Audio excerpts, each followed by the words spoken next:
आजच्या आपल्या रत्नागिरी तालुक्याच्या मेळाव्याप्रसंगी उपस्थित असलेले व्यासपीठावरील सर्व मान्यवर व या सभागृहामध्ये उपस्थित असलेले सर्व बंधू भगिनी, सर्व विद्यार्थी मित्रांनो, सर्वांना माझा नमस्कार.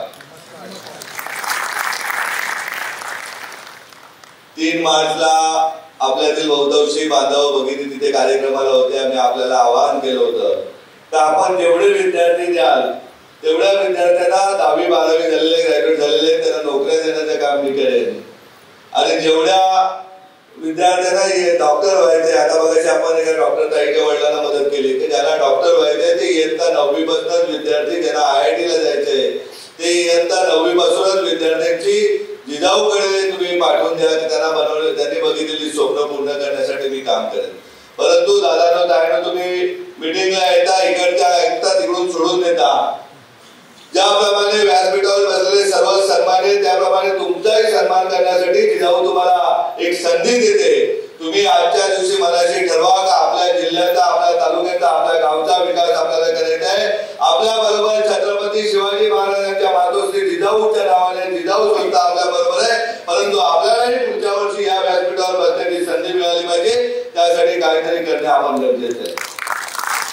आपण ठरवलं पाहिजे आपल्या गावातील एखादा गरीब विद्यार्थी किंवा आपला मुलगा मुलगी आहे की जिला उद्या स्वप्न दाखवण्याचं काम आपल्याला केलं पाहिजे. जिला इयत्ता 8वी 9वी पासून ज्याप्रमाणे श्रीमंतांची मुलं डॉक्टर होतात, गव्हर्नमेंट मेडिकल कॉलेजला जाऊन IIT ला जाऊन चांगले इंजिनियर होतात, त्याप्रमाणे आपल्याला आपल्या गावातील मुलांना घडवण्याचं काम आपल्याला सर्वांना करायचं. आपल्याला आपले विद्यार्थी मगाशी JEE ला जात असताना बघितलं काही स्टील कंपनी होते. आपल्याला स्टील कंपनीत काम करणारे तर आपल्या असतीलच, परंतु या कंपन्या उभे करणारे विद्यार्थी आपल्याला आपल्या मातीतून घडवायचे. त्यासाठी जिजाऊ आपल्यापर्यंत पोहोचते. आपल्याला माहिती आहे आपल्या तालुक्याच्या समस्या किती. ज्याप्रमाणे शहरातले विद्यार्थी हुशार असतात, पुढे पुढे निघून जातात, पण ग्रामीण भागातील विद्यार्थ्यांमध्ये काही कमी बिंदू आहे का? परंतु त्यांच्या मेहनतीला आकार देण्याचं काम तुम्हाला आम्हाला करायचंय. त्यासाठी आपल्या बरोबर आपली जिजाऊ आहे, त्यांची स्वप्न पाहिली पाहिजे. त्यांच्या मेहनतीसाठी आपण व्यासपीठ उपलब्ध करून दिलं पाहिजे, जेणेकरून आपल्याला आपला विद्यार्थी, प्रत्येक विद्यार्थी या मातीतील घडला पाहिजे. तालुक्यामध्ये समस्या तर अनेक आहेत. उद्योग मंत्री आहेत आपल्या तालुक्यामध्ये, लोकप्रतिनिधी, परंतु अनेक उद्योग धंदे बंद पडत आहेत. हजारो कामगारांवरती बेकारीची वेळ झालेली आपण बघितलं. जिल्हा परिषद शाळांमध्ये अनेक विद्यार्थ्यांची संख्या कमी पडल्याने शाळा बंद पडण्याची परिस्थिती आपण पाहतोय.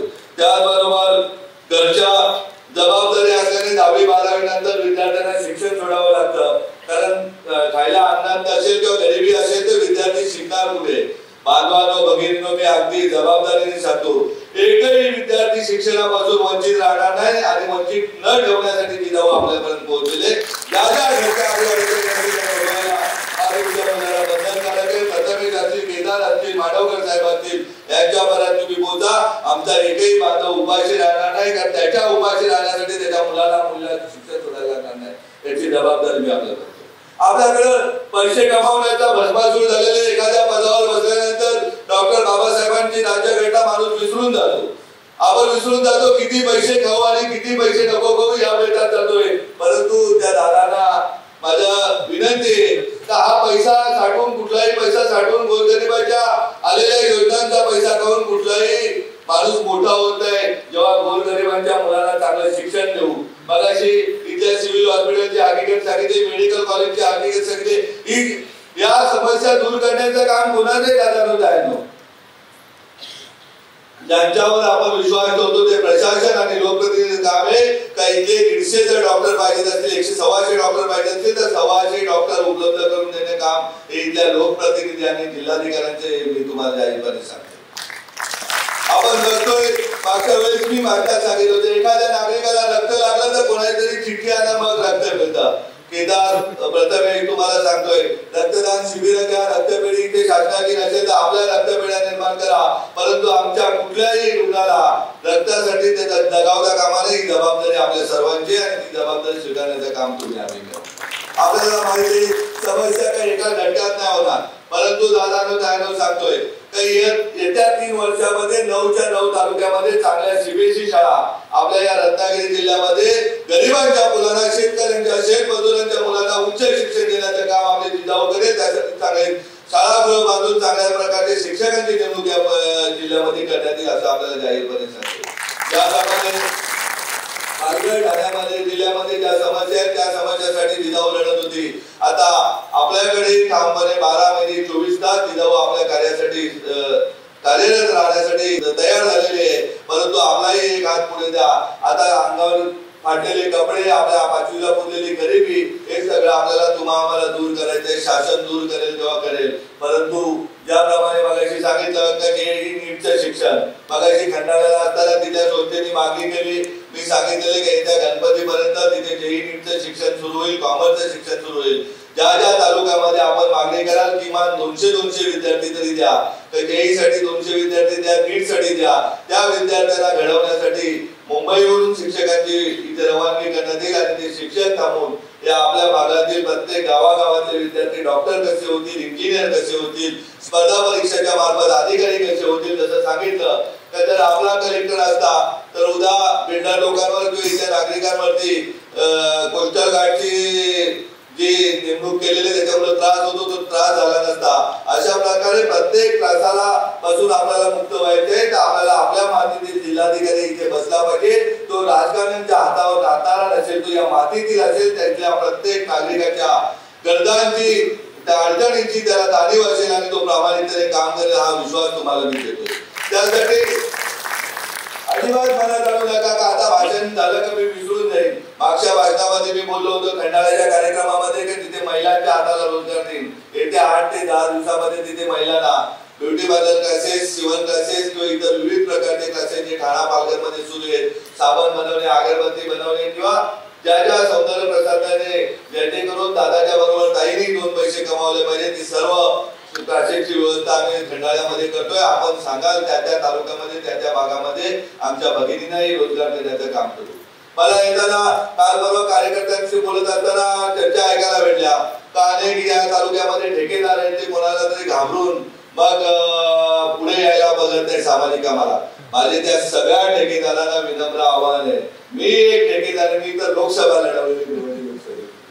लोकसभा किती मोठी असते का जिथे केंद्रीय मंत्र्यांचा पराभव झाला माझ्या उभा राहण्याने. मी नाही घाबरलो.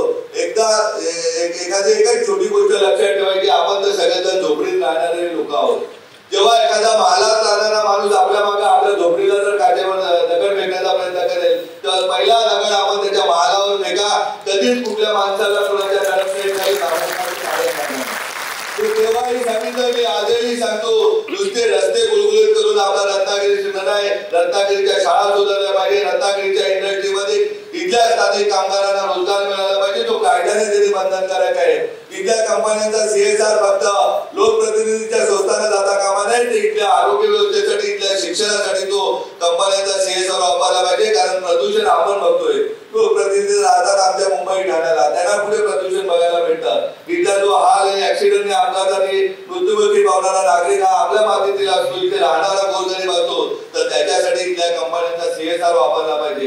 इथल्या आरोग्य व्यवस्था जी ढासळलेली आरोग्य व्यवस्था आहे की तिथे 125 डॉक्टर पाहिजे, तिथे जर 17 डॉक्टर असतील तर मी नक्कीच सांगतो वेळ प्रसंगी जिजाऊला रस्त्यावरचं आंदोलन करायला लागलं तरी जिजाऊ आपल्या बरोबर असेल. परंतु इथल्या मेडिकल कॉलेजला, वैद्यकीय कॉलेजचा स्टाफ असतो किंवा सिव्हिल रुग्णालयाचा स्टाफ असतो, या भरण्यासाठी जिजाऊ संघटनेमार्फत त्या 15 दिवसात आंदोलन करावं. त्या आंदोलनासाठी गरज असेल तर मी स्वतः रस्त्यावर यायला तयार आहे, एवढं आम्ही नक्कीच म्हणतो. आणि कायद्याच्या दृष्टीने आवश्यक असेल तर मांडवकर साहेब एखादी याचिका टाका हायकोर्टामध्ये का जे कोकण मुंबईला पोहोचतोय, मुंबईच्या गाडी साफ करण्याचं काम करतं, जेवण बनवण्याचं काम करतं. इतकंच नाही तर अगदी गेटच्या वॉचमॅन पासून सगळ्या नोकऱ्या करतायत. तर त्या कोकणच्या माणसाला मुंबई सांभाळण्यासाठी कधी तुम्ही उभं करता, त्यासाठी चांगलं शिक्षण दिलं पाहिजे, चांगलं आरोग्य व्यवस्था दिली पाहिजे, चांगल्या प्रकारच्या रोजगार निर्मिती जी काय आहे ती कंपन्या बंद करण्यापेक्षा त्या कंपन्यांना चांगल्या प्रकारे रोजगार निर्मिती झाली पाहिजे. यासाठी वेळ पडली तर माननीय उच्च न्यायालयामध्ये याचिका टाकण्यासाठी मी मांडवकर साहेबांना सर्व कागदपत्राची तयारी करा. आपण चांगला काउन्सिल लावू. परंतु आपला विकासाचा मुद्दा, रस्त्यावरच्या लढाई आणि कायद्याची लढाई दोन्ही बाजून लढण्यासाठी आपण सज्ज होऊया. त्याचबरोबर आता निवडणुका येतात, दादा नव्हता आता जेवणावलं चालू होतील. 4, 4.5, 4.5 वर्ष तुम्हाला कारण कुत्र विचारून बघत नाही 15-15, 20-20 वर्ष, फक्त निवडणुकीसाठी 2-3 महिने येतात आणि आपल्याला 500 की 1000चा नोट देतात आणि आपण विकले जातो. आपण विकले जाऊ तोपर्यंत असा कोणी येईल आणि आपली डबली वाजून तर कोणाच्याही भीतीने आपण घाबरून घरात राहू. विक्री बंद करा. आपण आपल्याला आज बाबासाहेब आंबेडकरचं सकाळी ते थॉट वाचला तर जोपर्यंत आपण विकले जाऊ तोपर्यंत असे मुजोर राजकारणी आणि प्रशासनातील अधिकारी आपल्या टाळूवरती बिली वाटल्याशिवाय राहणार नाही. आणि हे जर आपल्याला बंद करायचे, आपल्या 10 पिढ्या मातीत गेल्या तर 11वी पिढीला जर चांगलं राज्य जर निर्माण करायचं असेल तर आपण या जेवणाच्या पार्ट्या, दारूच्या पार्ट्या, एवढंच नाही तर 500-1000 रुपये गावात एखादा माणूस येईल मताचे पैसे घेण्याचं हे सगळे उद्योगधंदे आपण बंद करा. जर आपल्याला जर खरोखर उद्योगधंदे सुरू करायचे असतील ते चांगलं काम आपण करूया. जगाला काय लागतं दादा काय तो. जर एक शेतकऱ्याचा मुलगा गुजरातच्या बॉर्डर पासून जर रत्नागिरीला येऊन जर तुम्हाला विश्वास देत असेल आणि प्रामाणिकपणे विश्वास, तुम्ही अनेक लोकांचे भाषण ऐकले असतील, परंतु हा मुलगा हा तुमच्या मातीतील मुलगा आहे आणि जाहीरपणे सांगतोय कुठल्याही वर्गणीशिवाय, कुठल्याही समाजाला फसवणुकीशिवाय हा समाज माझा आहे आणि या समाजाच्या उदाहरणासाठी जात पात धर्मापलीकडे काम करणारा मुलगा तुमच्या समोर बोलतोय. त्याच्यावर विश्वास ठेवा. तुमचा विश्वास माझ्याकडून करायला लागणार नाही. आज तुम्हाला मी विश्वास देतो का येताना मी माझी मुलगीला बरोबर घेऊन आलेलो का उद्याला जर मी तुमच्याशी फोटो बोलतो तर ती गाडीत बसल्याबरोबर माझं काम करेल आणि सांगेल आपण हे तुमचं चुकलं. आज जर रत्नागिरीचा रुग्ण जर धडकोलीला येत असेल, तुम्ही जर चांगल्या प्रकारे साथ दिली तर येत्या 5 वर्षामध्ये जिथे आपण एक 200 बेडेड रुग्णालय करू की त्या रुग्णालयामध्ये चांगल्या प्रकारची व्यवस्था होईल. आपल्या कुठल्याही समाज बांधवाला इथनं 100-150 किलोमीटर कोल्हापूरला का 300-350 किलोमीटर धडकोलीला यावं लागणार नाही. आपलं स्वप्नच आहे काय कोकणच्या पाचीभूमीतील कुठलाही रुग्ण, कुठलीही ताई, कुठलाही बच्चू उपचाराशिवाय दगावता कामा नये आणि कुठलाही विद्यार्थी शिक्षणापासून वंचित राहता कामा नये. ही तर मगाची ताई धुळ्याला जाते गव्हर्नमेंट मेडिकल कॉलेजला आहे. त्या दादांना सांगतो, त्या ताईच्या आईपर्यंत त्यालाही सांगतो, जी मदत तुमच्या मुलीला खरोखर लागेल ती सगळी मदत देण्याचं काम जिजाऊ करेल. नुसत्या 25,000 मुलीला पुढे एमडी शिकायचे, एमएस शिकायचे, त्यासाठी तुमच्या बरोबर जिजाऊ असेल. आज कॉम्प्युटर इन्स्टिट्यूट आपण उघडलेले, त्या कॉम्प्युटर इन्स्टिट्यूट पुरती मर्यादित न राहता मी सांगतो दादांना काय नो का या आपल्या भागातील विद्यार्थ्यांना उद्या कॉम्प्युटर इंजिनिअरिंग करून उद्या एमएस साठी अमेरिकेला जायचे असेल, फॉरेनला जायचं असेल तर त्याला पाठवण्यासाठी त्याच्या कुटुंबाबरोबर जिजाऊ तेवढीच जबाबदारी उभी असेल हे तुम्हाला काय मानले सांगतो. जोपर्यंत आपल्याला आपली मुलं शिकत नाही, चांगल्या उच्च पदावर जात नाही, तोपर्यंत आपली गरिबी कुठलंही सरकार दूर करणार नाही. सरकारला तर मोफत तांदूळ द्यायचे, 3 गॅस द्यायचे, त्याच्यावरती आपण लाचारासारखं निवडणुकीच्या दिवशी पैशाची वाट बघायची. हे लाचारीचं जीवन आपल्याला आम्हाला थांबायचे. आपल्या छत्रपती शिवाजी महाराजांचं सुलाचे आणायचे, डॉक्टर बाबासाहेब आंबेडकरांना अभिप्राय सुलाचे आणायचे आणि ते आणण्यासाठी मी मागच्या मीटिंगला बैठकीलाही सांगितलं, आजही सांगतो मी कुठल्या निवडणुका लढायला आलेलो आहे, परंतु लोकप्रतिनिधी जर आपल्याला कोपऱ्याला कुळ लावून फक्त निवडणुकीपुरती 500-1000 रुपये देऊन जर आपला वापर करत असतील तर मात्र जिजाऊला वेळ प्रसंगी तुम्हाला सगळ्यात निवडणुकीला सामोरं जावं लागेल. जेव्हा गोरगरिबांचा, शेतकऱ्यांचा, शेतमजुरांचा मुद्दा जेव्हा राजकारणातील पदावर बसेल तर त्याला आपण जाब विचारू शकतो. इथं तर धनगणकेच्या विरोधात नवला साबला तर प्रथमेश किंवा केदार बोलायला गेलं तर संध्याकाळी त्याच्यावर मोर्चा आला असता. ही परिस्थिती दहशत जर मोडायची असेल तर आपल्याला सर्वांना एकत्रित राहावं लागेल. आता निवडणुका आल्यानंतर मी बघितलं सोशल मीडियावर मोठमोठ्या बैठका होतात तर उद्या शेतकऱ्यांच्या कुलाबाबत विषयी बैठक झाली अशा प्रकारे आश्वासन दिलं जातं. इथं गेले 40-50 वर्ष अशी मोठी आश्वासनं दिली जातात. मार्ग लागणारे विषय आणण्यासाठी आपल्याला राज्याचा मुख्य सचिव या मातीतून झाला पाहिजे. त्या जो ग्रस्तो त्याची जमीन त्याला ते परत मिळाली पाहिजे. त्याच्या अधिकार असणारी व्यक्ती आपल्याला दुसरे निवडणुका आल्या का बैठका झाल्या, सचिवांकडे बैठक झाली, मुख्यमंत्र्यांकडे महोदयांकडे बैठक झाली. या बैठका घेऊन निवडणुकापुरती लोक संधी साधली जातात. आपल्याला संधी नाही साधायची. दादा आपल्याला वयाच्या 8वी-9वी पासून विद्यार्थ्यांना सांगायचंय का तुला कलेक्टरच बनायचंय आणि वयाच्या 21व्या वर्षी जर औरंगाबादच्या रिक्षावाल्याचा मुलगा जर कलेक्टर होत असेल तर तुमचा शेतकऱ्याचा, शेतमजुराचा भागा कलेक्टर मुलगी कलेक्टर होण्यासाठी येत्या UPSCच्या टॉप 10 मध्ये कसे येईल यासाठी जिजाऊ त्यांच्या बरोबर आहे, तुमच्या बरोबर आहे. फक्त विद्यार्थ्यांना सांगा आता स्वप्न मोठी बघा. आता सांगू नका माझी परिस्थिती नाही, त्या विद्यार्थ्याला तुझं शिक्षण थांबेल थांबेल. मी तुम्हाला जाहीरपणे सांगतोय, लाईव्ह भाषण चालू एकाही विद्यार्थ्याचं शिक्षण फक्त आर्थिक परिस्थिती नाही म्हणून थांबेल अशी वेळ मी जिवंत असेपर्यंत येणार नाही, हा आपल्याला शब्द देतो. त्यामुळे दादांनो आता झोपलेले राजकारणी, झोपेचं सोंग गेलेलं राजकारणी किंवा प्रशासन असेल त्याला जागा करण्यासाठी आपण सर्वजण एकत्रित आहोत. सरकारची जबाबदारी आपल्याला आरोग्य व्यवस्था द्यायची. सरकारची व्यवस्था आहे जे बंद केबिन मध्ये झालेले निर्णय, उद्या पोस्टल गार्ड असू दे किंवा बंद कंपन्या त्या सुरू करण्याचं काम, हे काम करण्यासाठी आपल्याला सगळ्यांना संघटित व्हायचंय. पैसा हा आपण बघितलंय आपल्या देशाचा इतिहास आहे किंवा जगाचा इतिहास आहे. तर मोठमोठे राजे, हिटलर सारखा जग जिंकायला गेला होता, तो रिकाम्या हाताने गेलेले आहे. त्यामुळे येत्या निवडणुकीमध्ये आता ज्याला मी सांगितलं गाडीत बसताना प्रथमेशला का असं काय नसतं. आज जर हजारो रुपये, लाखो रुपये एक गावात देत असतील तर रतन टाटा पडले नसते निवडणुकीला, किंवा अनेक मोठमोठे लोकांचे उदाहरण पाहिलेले ते पडले नसते. पैशाने सगळ्यांना जिंकता येत नाही. तुम्ही काय पैशाने आलेले का? तुम्हाला काय आशाताईंना पैसे देऊन पाठवलंय का अंगणवाडी सेविकांना पाठवलंय? या जिल्ह्यामध्ये आणखीन एक प्रश्न आहे, तर जसं काय स्वतःच्या खिशातूनच आशाताईंना आणि अंगणवाडीला पैसे दिले जातात आणि एखादा कार्यक्रम असला तर बळजबरीने त्याला एवढ्या संख्या घेऊन या महिलांना तेवढ्या संख्या. तायांनो लक्षात घ्या, असा कुठलाही प्रकारचा जर कोणी बंधन केला तर तात्काळ तुम्ही डायरेक्ट माझ्याशी संपर्क करा. हे काय यांच्या बापाच्या खिशातून पैसे देऊन तुमचा पगार देत असतात. हा पगार तुमच्या निवेदित आहे आणि किती तुमचा पगार दिला जातो आशाताईंच्या प्रत्येक आंदोलनामध्ये. कारण ठाणे पालघर जिल्ह्याच्या 10,000 आशाताई माझ्या भगिनी, प्रत्येक आंदोलनामध्ये मी स्वतः असतो. अगदी 2-2, 4-4 हजार रुपये मानधनावरती तुम्हाला वेळ बिगारासारखं राबवलं जातं. अगदी मुंबईला सभा असली, नवी मुंबईला असली तरी रत्नागिरीहून पाठवा महिलांनी सांगतो तायांनो, अजिबात असे कोणाच्या भूलथापांना बळी पडून कुठल्याही आश्वासनासाठी त्यासाठी लोकप्रतिनिधी कामं करा ना. तुम्ही इतकं काम करा, तुम्ही ठाणा मुंबईला राहण्यापेक्षा इथे येऊन समाजासाठी एकच तुमचा भाऊ मोठा होण्यापेक्षा हा समाजाचे सगळे बंधू माझे ते समजून प्रत्येकाला मोठं करण्याचं काम करा. म्हणजे तुम्हाला ही वेळ येणार नाही का अशा ते अंगणवाडी सेविकांना सांगून गर्दी दबावण्याची. मी तुम्हाला अगदी जाहीरपणे सांगतोय, अजिबात कुणाच्या दमबाजीला घाबरू नका. मगाशी येताना प्रथमेशने अशीच गोष्ट सांगितली, तर रेती काढायला अशीच बंदी होती तर तिथे एकच मोनोपाली ठरली होती. परंतु तेव्हाही ठाण्यातीलच बाई एक आले होते सुधाबाई आणि त्यांनी रेती गोरगरिबांच्या मुलांना ट्रकमध्ये सप्लाय करायला चालू करून दिलं होतं. त्याप्रमाणे आपल्यालाही सांगतो, ठेकेदारी असू दे, MIDCतील कामं असू दे, रोजगार असू दे, जिथे जिथे तुम्हाला आढळेल तिथे तिथे तुमच्या बरोबर हा बांधव असेल आणि तुम्हाला कायद्याने डॉक्टर बाबासाहेब आंबेडकरांचे राज्यघटनेने मिळून असणारे अधिकार तुम्हाला मिळवून देईल हा आपल्याला शब्द देतो. परत एकदा सांगतो, येत्या पुढच्या वर्षीच्या या कार्यक्रमामध्ये आपल्याकडून येणार आहे प्रत्येकाने ठरवा एक विद्यार्थी तरी कॉम्प्युटर क्लासेसला गेला पाहिजे, पोलीस अकॅडमीत जाऊन तो पोलीस अधिकारी झाला पाहिजे, इयत्ता 9वीला JEEचं शिक्षण घेऊन एखादा मुलगा डॉक्टर, मुलगी डॉक्टर झाली पाहिजे, IITला आपली मुलं गेली पाहिजेत. इतकंच नाही तर ज्याला कोणाला MS साठी कॉम्प्युटर इंजिनिअरिंग केले असेल, मेकॅनिकल इंजिनिअरिंग केले असेल, ज्याला बाहेरच्या देशात जायचंय त्याला पाठवण्यासाठी तुम्ही विद्यार्थी तयार करा.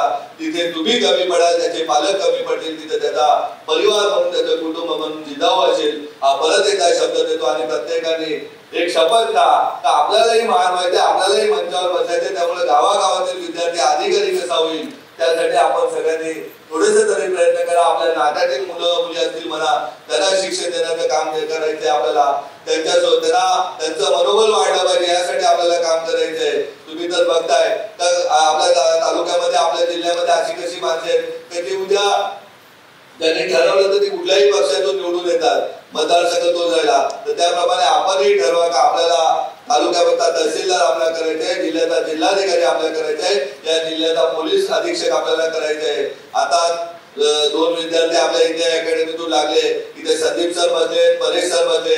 मी त्यांना दोघांनाही विनंती करतो की पुढच्या वर्षी किमान 100 विद्यार्थी तरी प्रशासनाच्या सेवेमध्ये आपल्या या भागातील गेले पाहिजे. यासाठी तुम्ही प्रयत्न करा. JEE नीटसाठी ज्या ज्या तालुक्यामध्ये आपण मागणी कराल त्या त्या तालुक्यामध्ये येते एप्रिल महिन्यापासून आपण क्लासेस रेग्युलर 9वी पासून क्लासेस सुरू करू का 12वी नंतर 100% मुलं ही JEE नीटमध्ये देशाच्या टॉप यादीमध्ये असतील अशा प्रकारचे विद्यार्थी आपण घडूया.